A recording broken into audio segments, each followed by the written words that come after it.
काले बादल, बिजली चमकती है। एक सुनहरा आम अंधेरे में चमक रहा था, लेकिन उस आम के लिए एक खतरनाक कौवा सब कुछ बर्बाद करने वाला था। ठाकुर कौवा धीरे धीरे अंधेरे से बाहर आता है। उसकी लाल आंखें चमकती है। कहाँ कहाँ कितना चमक रहा है ये आम। इतनी ताकत एक छोटी सी चिड़िया के पास? नहीं, ये न्याय नहीं है। तुम गलत हो ठाकुर, ये आम किसी एक का नहीं, ये पूरे जंगल के लिए है। चुप, तुम मुझे सिखाओगी? मैं ठाकुर हूँ, जो चाहता हूँ ले लेता हूँ। पहले भी बहुत छीना है तुमने, पर इस बार मैं नहीं डरूंगी। जब तक मैं हूँ कोई मेरे पेड़ को छू भी नहीं सकता। तो तैयार हो जाओ अपनी हार देखने के लिए। एक नन्ही चिड़िया, एक जादुई आम और एक ऐसी लड़ाई जो पूरे जंगल की किस्मत बदल देगी। पर ये सब शुरू कैसे हुआ, आइए देखते हैं। अरे ओ रानो, तू फिर सुबह सुबह काम में लग गई। कभी आराम भी कर लिया कर। इतना कौन पेड़ से प्यार करता है भला? हरिया, ये सिर्फ पेड़ नहीं है, ये मेरा घर है, मेरी माँ की याद है। लेकिन मैंने सुना है वो ठाकुर कौवा, उसकी नजर तेरे पेड़ पर है। मुझे पता है, पर मैं डरने वाली नहीं हूँ। देख रानो, हिम्मत अच्छी बात है, लेकिन समझदारी उससे भी बड़ी चीज होती है। अगर खतरा आए तो अकेले मत लड़ना, दोस्तों को बुलाना। ठीक है हरिया, मैं याद रखूंगी। हरिया उड़कर चला जाता है। रानो चिड़िया का घर एक विशाल पुराने आम के पेड़ पर था। वही उसका संसार था। उसकी माँ का सपना था कि एक दिन इस पेड़ पर जादुई आम उगे। जाते जाते माँ ने रानो से बस एक बात कही थी। बेटा, ये पेड़ हमारी जान है, इसे बचाए रखना। जब तू इसकी देखभाल दिल से करेगी तो एक दिन इस पर वो जादुई आम जरूर आएगा जिसकी हम सब राह देख रहे हैं। माँ अब इस दुनिया में नहीं थी, पर उनकी बात रानो के दिल में हमेशा के लिए बस गई थी। हर सुबह रानो उठती और अपने आम के पेड़ की देखभाल में जुट जाती। माँ, मैं तुम्हारा सपना पूरा करूंगी, एक दिन जरूर इस पेड़ पर जादुई आम आएगा। रानो पेड़ की जड़ों में पानी देती है, पत्तों को साफ करती है, प्यार से पेड़ को थपथपाती है। उसी जंगल में एक बहुत ही चालाक और घमंडी कौवा रहता था, जिसे सब ठाकुर कौवा कहते थे। वो काले रंग का था, उसकी आंखें लाल लाल थीं और उसकी आवाज ऐसी थी जैसे किसी ने लोहे की कड़ाही को पत्थर पर रगड़ा हो। ठाकुर कौवे को हर चीज अपनी चाहिए थी, दूसरों का खाना, दूसरों का घर, दूसरों की खुशी भी। कहाँ कहाँ? अरे वाह, ये आम का पेड़ तो बहुत अच्छा है। इतना बड़ा, इतना हरा भरा। ये पेड़ तो मेरा होना चाहिए। एक छोटी सी चिड़िया इस पर क्या करेगी? ठाकुर कौवा उड़कर पास आता है, रानू को घूरता है। ओ नन्ही चिड़िया, ये पेड़ छोड़ दे। ये पेड़ अब से मेरा है, समझी? नहीं, ये पेड़ मेरी माँ का था और अब मेरा है, तुम इसे नहीं ले सकते। छोटी चिड़िया, बड़ी बातें। देखते हैं कितने दिन टिकती हो तुम यहाँ। ठाकुर कौवा तेज आवाज में kaa kaa करते हुए उड़ गया, पर जाते जाते उसने रानो के पेड़ की एक डाल तोड़ दी, जैसे ताकत दिखा रहा हो। रानो की आंखों में आंसू थे। वो टूटी डाल को देखती है। माँ, अब मैं क्या करूँ, ये कौवा बहुत बुरा है। पर रानो ने हिम्मत नहीं हारी। उसने टूटी डाल को मिट्टी में गाड़ दिया और बोली, ये डाल भी एक दिन पेड़ बनेगी और मैं भी एक दिन जीतूंगी। कुछ दिन बाद ठाकुर कौवे ने एक शैतानी योजना बनाई। उसने जंगल के दूसरे पक्षियों को अपनी गुफा में बुलाया, कुछ मैना, कुछ तोते और कुछ कबूतर, और उनके कान में जहर घोला। ठाकुर एक अंधेरी गुफा में बैठकर दूसरे पक्षियों से फुसफुसाते हुए बात कर रहा था। सुनो, वो रानो चिड़िया का आम का पेड़ बहुत खतरनाक है। उसके आम खाने से बीमारी होती है। वो एक जादूगरनी है, उससे दूर रहो। सच में? हमें तो नहीं पता था। हाँ, और ये भी सुनो, वो पेड़ बहुत जल्दी जंगल की जमीन भी खा जाएगा। इसे काट देना ही ठीक है।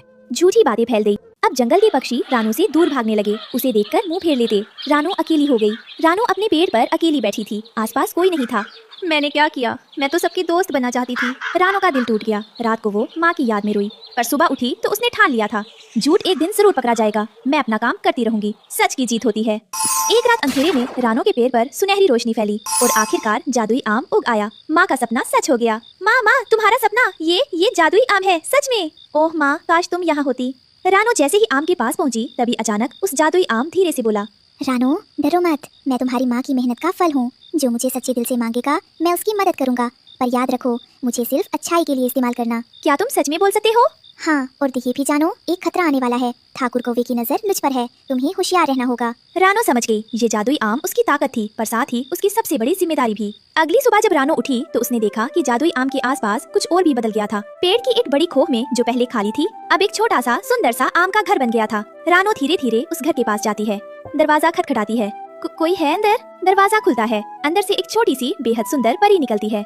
नमस्ते रानो, मेरा नाम है झिलमिल। मैं इस जादुई आम की रक्षक हूँ। जब तक ये आम है मैं यहाँ हूँ। परी, सच में? और तुम मेरे पेड़ पर रहोगी? हाँ, पर मैं तभी तुम्हारी मदद करूंगी जब तुम सच्चाई के रास्ते पर चलोगी। जैसे ही तुम झूठ बोलोगी या किसी का बुरा सोचोगी, मेरी शक्ति कम हो जाएगी। मैं वादा करती हूँ झिलमिल, मैं हमेशा सच्ची रहूंगी।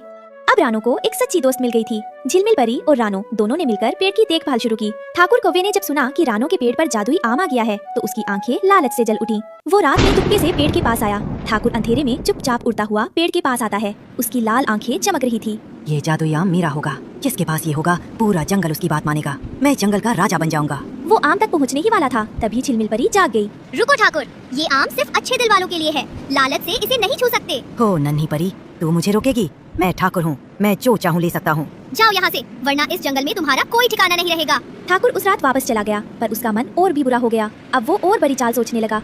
बहुत अच्छा, चालाकी से नहीं मिला तो ताकत से लूंगा। अगले दिन जंगल में एक बड़ी मुसीबत आई। एक बूढ़ा हाथी जो जंगल की नदी के पास रहता था बहुत बीमार हो गया। उसे बुखार था, वो उठ नहीं पा रहा था। जंगल के सारे जानवर घबराए हुए थे। जंगल के जानवर हिरन, खरगोश, बंदर सब बूढ़े हाथी के पास खड़े थे। सब चिंतित थे। मुझे लगता है मेरा समय आ गया। नहीं नहीं दादा, ऐसा मत कहो, कोई तो मदद करो।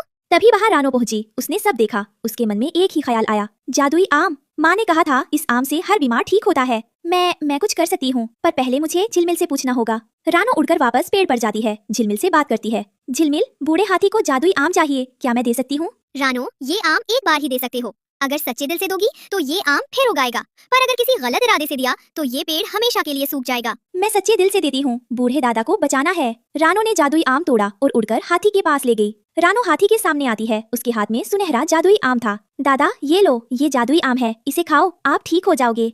ये तो सोने जैसा चमक रहा है बिटिया। खाओ दादा, मेरी माँ का आशीर्वाद है इसमें। चमत्कार हुआ, बूढ़े हाथी की बीमारी छूमंतर हो गई। वो धीरे धीरे उठा, उसकी आंखें चमकीली हो गईं। सारे जानवर खुशी से चिल्लाए, रानो बिटिया, तूने मेरी जान बचाई। मैं तेरा ये उपकार कभी नहीं भूलूंगा। दादा बस ठीक रहो, माँ खुश होंगी। पर तभी दूर से ठाकुर कौवा ये सब देख रहा था। उसकी आंखें और भी लाल हो गईं। तो ये जादुई आम वाकई में काम करता है। ठाकुर कौवे ने इस बार बहुत बड़ी साजिश रची। उसने जंगल के कुछ लालची कौवों को अपने साथ मिला लिया, भूरा, कलवा और कल्लू, और उनसे कहा, सुनो, रानो के पेड़ पर जो जादुई आम है उसे हमें रात में चुराना है। झिलमिल परी के दीपक को बुझाना होगा और रानो को उसके पेड़ से दूर भगाना होगा, हमेशा के लिए। पर ठाकुर, अगर परी ने देख लिया तो तुम सब भी गए, इसलिए कहता हूँ चुपचाप काम करो। मेरी बात मानी तो जंगल का आधा आम का बाग तुम्हारा। लालच में तीनों कौवे मान गए। अगली रात, तूफानी रात, जब बादल गरज रहे थे और बिजली चमक रही थी, तीनों ने रानो के पेड़ पर हमला किया। तीनों कौवे आधी रात को पेड़ पर हमला करते हैं। झिलमिल का दीपक बुझाने की कोशिश करते हैं। अरे कौन हो तुम लोग, रुको। भूरा कौवा झिलमिल पर पत्थर फेंकता है।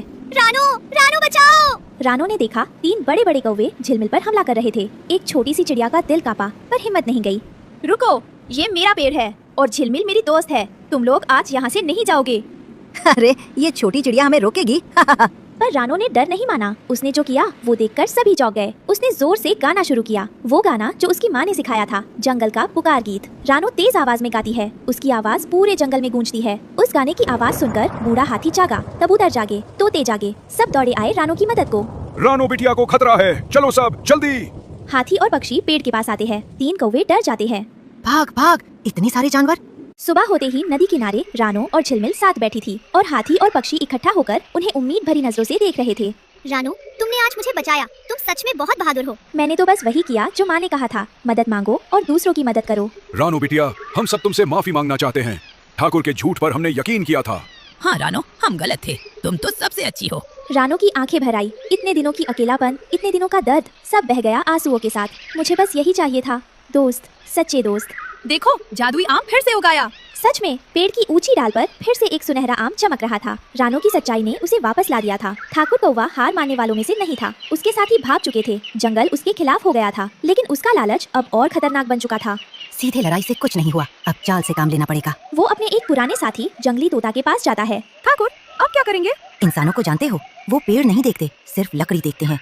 जा, एक लकड़हारे को लेकर आ और कह देना वहाँ सोने जैसा पेड़ है। पर जादू, उसका क्या? जादू इंसानों पर काम नहीं करता। जा। जंगली तोता उड़कर इंसानी बस्ती पहुंचा और थोड़ी देर बाद एक लालची लकड़हारा कुल्हाड़ी लेकर जंगल की ओर बढ़ा। वाह, इतना बड़ा आम का पेड़, आज तो अच्छी कमाई होगी। जैसे ही लकड़हारा पेड़ पर वार करने वाला था, जादुई आम तेज चमकने लगा। सुनहरी रोशनी फैलती है, हवा तेज हो जाती है। ये क्या है? मुझे कुछ दिखाई नहीं दे रहा है। अचानक उसे अपने चारों तरफ जंगल की आवाजें, जानवरों की चीखें सुनाई देती है। नहीं, मैं ये पेड़ नहीं काटूंगा। लकड़हारा भी भाग गया। अब ठाकुर का गुस्सा सीमा पार कर चुका था। अब कोई चाल नहीं, अब मैं खुद आऊंगा। ठाकुर कौवा सीधा जादुई पेड़ के पास उतरता है और वहाँ रानो और परी पेड़ की हिफाजत कर रही थी। अब आखिरी बार कह रहा हूँ, जादुई आम दे दो। नहीं ठाकुर, ये ताकत लालच के लिए नहीं है। लड़ाई शुरू हो जाती है और तीनों एक दूसरे पर झपट पड़ते हैं। लेकिन तभी जादुई आम से सुनहरी रोशनी निकलती है। ठाकुर रोशनी से चौंक जाता है। उसकी आंखों में एक पल के लिए कुछ बदलता है। ये क्या है? मुझे अपनी माँ याद आ रही है। जब मैं छोटा था, वो कहती थी दूसरों का दुख मत लो। ठाकुर रुक गया। उसकी आंखों में पहली बार आंसू थे। ठाकुर कौवा पेड़ की डाल पर बैठ गया था। जादुई आम ने ठाकुर के अंदर का वो बच्चा जगा दिया था जो कभी अच्छा था, जिसे उसकी माँ प्यार करती थी, जो कभी लालची नहीं था। रानो, मैं गलत था, बहुत गलत था। मैंने तुम्हारे पेड़ को नुकसान पहुंचाया, झूठ फैलाया। तुम्हारी दोस्ती छीनी, मुझे माफ कर दो। पूरे जंगल में सन्नाटा छा गया। किसी को यकीन नहीं हो रहा था ठाकुर कौवा माफी मांग रहा है। ठाकुर, मैं तुमसे नफरत नहीं करती, तुमने बुरा किया, पर हर बुरे इंसान के अंदर कहीं न कहीं अच्छाई होती है। मैं तुम्हें माफ करती हूँ। मुझे इतनी बुराई के बाद भी? हाँ, क्योंकि माँ ने कहा था माफ करना सबसे बड़ी ताकत है। देखो, जब सच्ची माफी होती है तो जादुई आम की रोशनी और बढ़ जाती है। ठाकुर कौवे की आंखें भर आईं। पहली बार उसे सच में अच्छा लगा। आज से ये पेड़ पूरे जंगल का है। रानो इसकी रखवाली करेगी और हम सब उसके साथ हैं। रानो, तुम्हारी माँ बहुत खुश होंगी, तुमने उनका सपना पूरा किया। रानो आसमान की तरफ देखती है। माँ, तुम्हारा जादुई आम आ गया और अब ये पूरे जंगल का है। तुम्हारा सपना सच हो गया माँ।